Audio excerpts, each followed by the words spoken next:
সকলের কাছে পরিচিত মুখ রিপন মিয়া, যিনি আদর্শ হাজবেন্ডের প্রতিচ্ছবি হয়ে ভীষণ চর্চায় রয়েছেন এখন।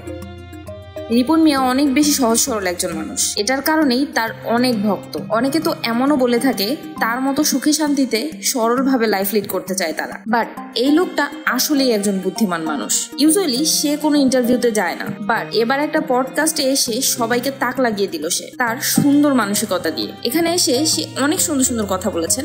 স্পেশালি সে স্ত্রী নিয়ে যে মেন্টালিটি প্রকাশ করেছেন সেটা সবার মন ছুঁয়ে গেছে। তার কথা বউ শুধু বউ না, এটা আরো অনেক কিছু। বউকে বন্ধু ভাবতে হবে, এটাকেই সবকিছু ভাবতে হবে। তিনি কিন্তু খুব শিক্ষিত না, কিন্তু তারপরও এত সুন্দরভাবে এত সিম্পল ভাবে ডেসক্রাইব করলেন যেটা আসলেই সবার মন ছুঁয়ে গিয়েছে। এবং অনেকে বলছেন তিনি এত নাইসলি সম্পর্কটাকে এক্সপ্লেইন করলেন যেটা অনেকে চিন্তাও করতে পারেনি। ইনফ্যাক্ট আমাদের সমাজে যারা তথাকথিত সুশীল কিংবা হাই সোসাইটির যারা প্রতিনিধিরা অথবা সো কল যারা শিক্ষিত মানুষজনরা আছেন, তারা হয়তোবা কখনো এই সম্পর্কটাকে এভাবে চিনতেও শিখে নাই, বুঝতেও শিখে নাই। সেটা রিপন মিয়ার মতো মানুষ আসলে উপলব্ধি করতে পেরেছে। তো ভিউয়ার্স, রিপন মিয়ার এই সুন্দর মন মানসিকতা নিয়ে আপনাদের মতামত কি?